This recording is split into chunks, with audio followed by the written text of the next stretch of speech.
In today's video, I will explain you how to fix Mailchimp going to spam.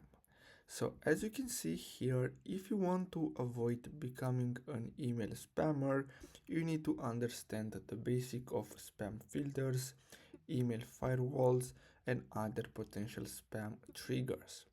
You can also keep your messages from landing in the spam folder by making sure you're not sending too many messages. It's okay to update customers about new products you are developing or sales you have going on, but you don't need to send out several marketing emails every week to get your point across.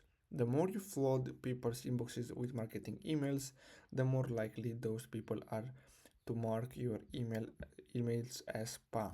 So the only way to fix Mailchimp going to spam is to send less emails. So I really hope you found this video helpful.